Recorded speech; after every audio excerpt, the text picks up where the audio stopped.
नमस्कार।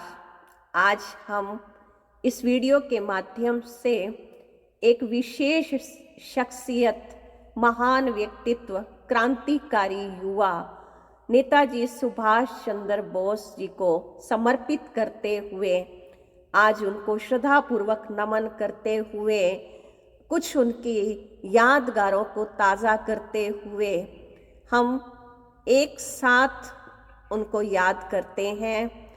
23 जनवरी आज ही के दिन सुभाष चंद्र जी का जन्म हुआ।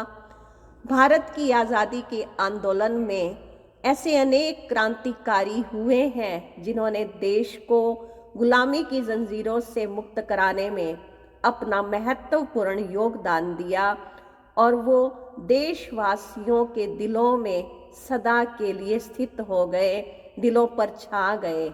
इन सभी क्रांतिकारियों में से एक मुख्य नाम नेताजी सुभाष चंद्र बोस, जिन्होंने अपना सब कुछ देश की आज़ादी के लिए दांव पर लगा दिया। बचपन से ही परिवार के वातावरण और परिजनों से अलग रहे। इनका जन्म 23 जनवरी सन 1897 ईस्वी में उड़ीसा के कटक नामक स्थान पर हुआ था। पिता का नाम जानकी नाथ बोस और माँ का नाम प्रभावती था। पिताजी शहर के मशहूर वकील थे। महान देशभक्त और कुशल नेता सुभाष चंद्र बोस जी अंग्रेजों के लिए सबसे खतरनाक व्यक्ति थे। ब्रिटिश सरकार सुभाष चंद्र बोस को हथकड़ियां पहनाने के लिए अनेक बहाने ढूंढती थी। वो किसी भी तरह से उन्हें खुला नहीं छोड़ के रखना चाहती थी, उनको बंदी बनाना चाहती थी। उनकी गतिविधियों ने न केवल अंग्रेजों को अचंभित कर रखा था, बल्कि उन्होंने देश को आज़ाद कराने के लिए अपनी एक अलग फौज भी खड़ी कर ली थी, जिसे नाम दिया गया था आज़ाद हिंद फौज। सुभाष चंद्र जी ने सशस्त्र क्रांति द्वारा भारत को स्वतंत्र कराने के उद्देश्य से 21 अक्टूबर 1943 को आज़ाद हिंद सरकार की स्थापना की तथा आज़ाद हिंद फौज का गठन किया। इस संगठन के प्रतीक चिन्ह एक झंडे पर दहाड़ते हुए बाघ का चित्र बना होता था। नेताजी सुभाष चंद्र बोस का मानना था कि भारत से अंग्रेजी हुकूमत को खत्म करने के लिए सशस्त्र विरोध ही एकमात्र रास्ता हो सकता है। अपनी इस विचारधारा पर वो जीवन पर्यंत इसी का पालन करते रहे और उन्होंने एक ऐसी फौज का गठन किया जो दुनिया में किसी भी सेना को टक्कर देने की हिम्मत रखती थी। वीर सैनिक, राजनीति के अद्भुत खिलाड़ी सुभाष चंद्र बोस जी ने जन चेतना में आज़ादी की महत्ता को बहुत ही प्रभावशाली तरीके से स्थापित किया। किस तरह से उन्होंने हरेक दिलों को जीता। युवक, दलित, छात्र, महिलाएं, सभी वर्गों में उन्होंने स्वतंत्रता आंदोलन में सक्रिय सहयोग की अनिवार्य चेतना को जगा दिया था। सबको इस जिम्मेवारी का एहसास दिला दिया था कि हम सब भारत को आज़ाद कराने में अपना अपना मुख्य योगदान दें। मेहनती और साहसी व्यक्तित्व वाले नेताजी ने आज़ाद हिंद फौज के नाम अपने अंतिम संदेश में बड़े ही प्रभावशाली ढंग से ये बात कही थी। भारतीयों की भावी पीढ़ियां जो आप लोगों के महान बलिदान के फलस्वरूप गुलामों के रूप में नहीं बल्कि आज़ाद लोगों के रूप में जन्म लेंगी, आप लोगों के नाम को दुआएं देंगी और गर्व के साथ संसार में घोषणा करेंगी कि अंतिम सफलता और गौरव के मार्ग को प्रशस्त करने वाले आप ही लोग उनके पूर्वज थे। ऐसे पूर्वज जिन्होंने हमें आज़ादी की इस खुली हवा में सांस लेने के लिए अपना त्याग, तपस्या और इतनी मेहनत की। उन्होंने विशेष जो उन्होंने अपना योगदान दिया अपने बहुत सारे सुंदर विचार रखे। विशेष जो उनको याद किया जाता है, उनका एक मुख्य नारा, तो मुझे खून दो मैं तुम्हें आज़ादी दूंगा, दिल्ली चलो और जय हिंद, ऐसे नारों से सुभाष चंद्र बोस ने भारतीय स्वतंत्रता संग्राम में अपनी जान डाल दी थी। उनके जोशीले नारे सारे संसार को एकता के सूत्र में बांधने का काम कर रहे थे, और वो कुछ ऐसे नारे जो आज भी राष्ट्रीय महत्व के अवसरों पर याद दिलाते हैं कि हम सब एक भारत देश के निवासी हैं। देश को जय हिंद का नारा देने वाले तथा इसी ललकार के साथ अंग्रेजी हुकूमत का डटकर सामना करने वाले नेताजी सुभाष चंद्र बोस का नाम भारत के स्वतंत्रता संग्राम के महान क्रांतिकारी वीरों में बड़े सम्मान व श्रद्धा से लिया जाता है। अत्यंत निडरता से सशस्त्र उपायों द्वारा सुभाष चंद्र बोस ने जिस प्रकार अंग्रेजों का मुकाबला किया, उनके जैसा अन्य कोई उदाहरण नहीं मिलता है। तभी उनका पूरा जीवन आज भी सब युवाओं के लिए प्रेरणा स्रोत है। आइए आज के इस विशेष दिवस पर, नेताजी सुभाष चंद्र बोस जी की जयंती पर, हम सब मिलकर उनको शत शत नमन करें, अभिनंदन करें, अभिवादन करें और उनके सपनों को साकार करने के में हम अपनी महत्वपूर्ण भूमिका निभाएं। इस देश की आज़ादी को बरकरार रखने के लिए, इस देश को उन्नति के शिखर पर पहुंचाने के लिए हम अपना योगदान दें। जरूरी नहीं है कि हम अगर सेना में भर्ती हो तब हम देश के काम आ सकते हैं, या कुछ क्रांतिकारी कार्य करें तब हम अपने देश के काम आए, लेकिन नहीं, जिस आज़ादी को हमारे क्रांतिकारी वीर बहादुरों ने हमें सौंपी है, हमें सौंप दिया है, उस आज़ादी के ताज को, उसको हम बनाए रखें। हम जहाँ पर ही हैं, अपनी अपनी जिम्मेवारी को निभाते हुए हम देश की उन्नति के लिए वायुमंडल, वातावरण को स्वच्छ सुंदर बनाने में अपना योगदान देते रहें, तो ये हमारी देशभक्ति ही कहलाएगी, या देश की रक्षा करने, देश की सुरक्षा के लिए हमारा योगदान ही माना जाएगा। तो आज विशेष 23 जनवरी को सुभाष चंद्र बोस जी की जयंती को विशेष पराक्रम दिवस के रूप में मनाने की घोषणा की है। यह घोषणा केंद्र सरकार ने 2021 में की थी।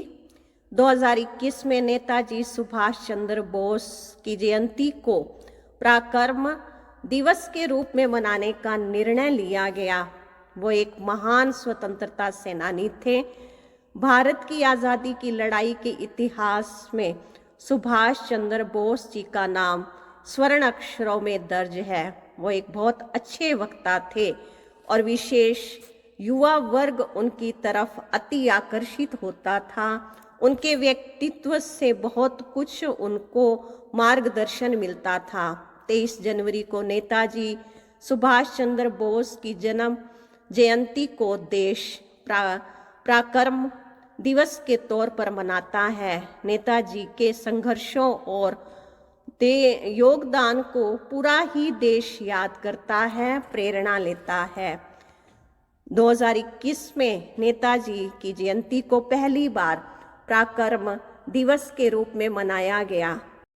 नेताजी ने राष्ट्र की जो सेवा की, देश को आज़ाद कराने में उन्होंने जो योगदान दिया, उनकी निस्वार्थ सेवा को सम्मान अर्पित करने के लिए, उनको याद करने के लिए भारत सरकार ने हर साल 23 जनवरी उनके जन्मदिन को पराक्रम दिवस के रूप में मनाने का जो फैसला लिया, वो बहुत ही प्रेरणादायी रहा है और रहेगा, जो हम सब युवाओं के लिए, हर वर्ग के लोगों को अति प्रेरणा देता रहेगा।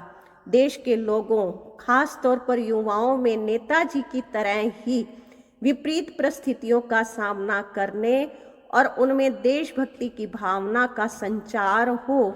इसी भावना को, इसी उद्देश्य को सामने रखते हुए आज के दिवस को पराक्रम दिवस का जो नाम प्राप्त हुआ है, इसी भावना के साथ सबके अंदर वो लहर चलती रहे, सबके अंदर वो लहरें, वो उमंगें, वो जज्बा उछलता रहे।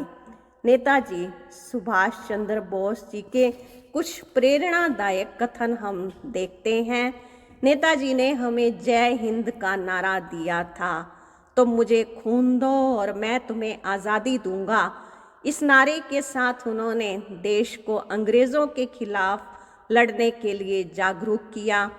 यदि आपको अस्थायी रूप से झुकना पड़े तब वीरों की भांति झुकना, कि कभी झुकना भी पड़े तो अपनी बहादुरी, अपनी वीरता को अपने मन में कायम रख के, अपने दिल में वीरता का भाव रखते हुए झुकने का भाव रखना।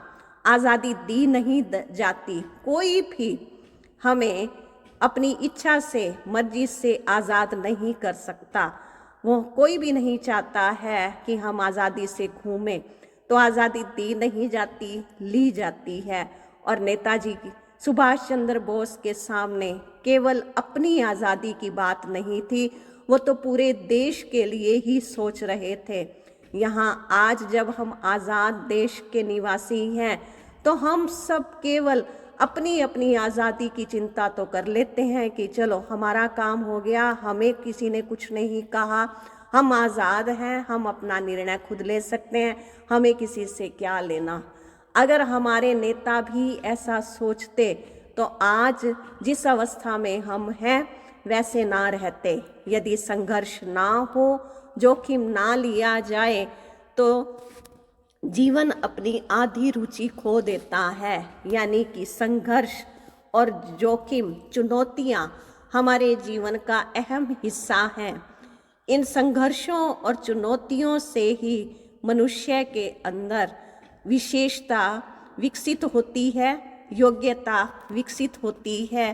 तो इस प्रकार से जीवन में यदि संघर्ष आए तो घबराना नहीं है, जोखिम उठाते हुए अपनी जीवन की यात्रा को तय करना है।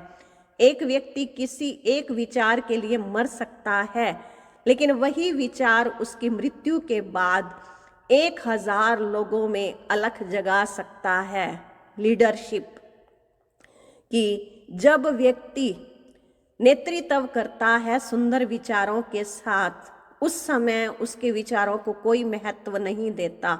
हो सकता है उसको अपना बलिदान भी देना पड़े, लेकिन उसी के ही बलिदान के बाद कई लोगों के लिए वो प्रेरणादायी साबित हो सकता है और उनका मार्गदर्शन कर सकता है। ऐसे सैनिक जो अपने राष्ट्र के प्रति हमेशा वफादार रहते हैं, जो हमेशा अपने प्राणों की आहुति देने के लिए तैयार रहते हैं, ऐसे सैनिक अजेय होते हैं, सदा विजयी होते हैं, सदा ही विजेता का खिताब उनको प्राप्त होता है।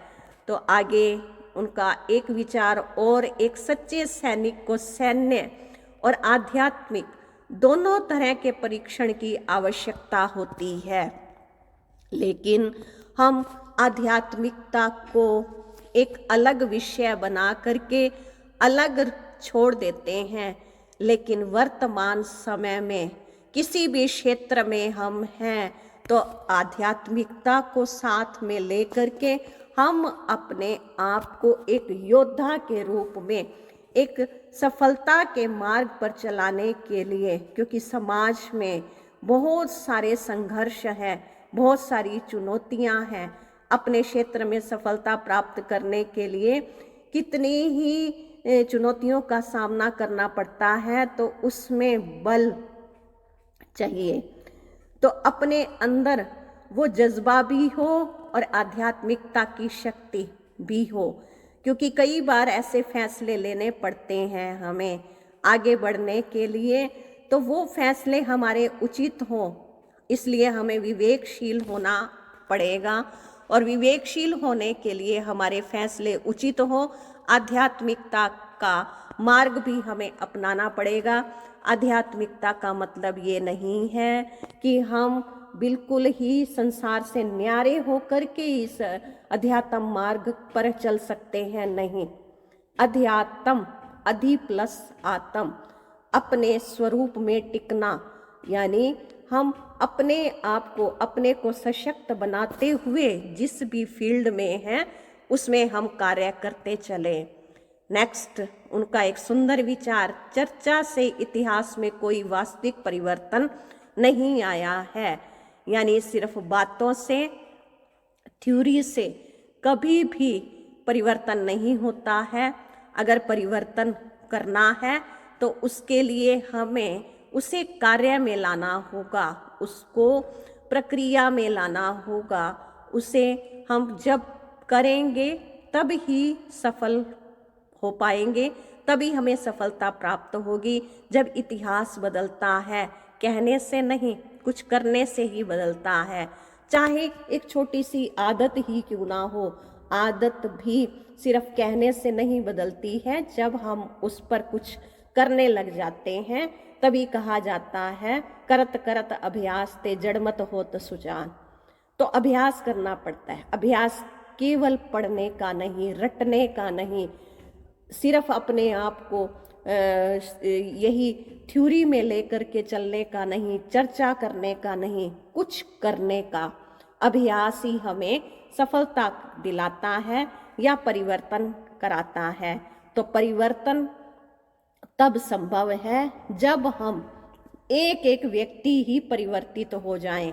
हम एक व्यक्ति ही जिम्मेवारी ले लें कि हमने विश्व का परिवर्तन की जिम्मेवारी, तो हम बड़े रूप से अगर नहीं भी ले सकते, हम अपने आप को बदलने की जिम्मेवारी ले लें तो अवश्य ही विश्व बदल जाएगा। वास्तविक परिवर्तन संभव हो जाएगा जब हम अपने को बदलने के प्रयास में लग जाएं।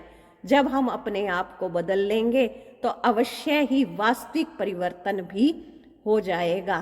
तो ये कुछ एक थॉट्स थे सुभाष चंद्र बोस जी के।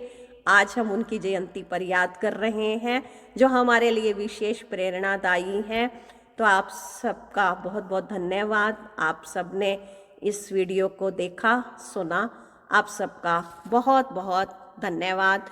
फिर से नेताजी सुभाष चंद्र बोस जी को हम शत शत नमन करते हैं और हम ये शुभकामना करते हैं सबके दिलों में वो क्रांति की ज्वाला, वो मशाल जले, जिससे हम अपने जीवन में आने वाली चुनौतियों का सामना करते हुए, अपने जीवन के सफ़र को तैर करते हुए अपनी मंजिल पर पहुँचें, अपने देश के काम आए, देश की आज़ादी और उन्नति में हम अपनी जिम्मेवारी निभाएं और देश की इस आज़ादी को कायम रखने में अपना विशेष योगदान दें और हम सुखमय जीवन व्यतीत करें और दूसरों को भी सुखदायी जीवन बिताने के लिए प्रेरित करें। तो इन सभी शुभकामनाओं, शुभ प्रेरणाओं के साथ आप सबका बहुत बहुत धन्यवाद,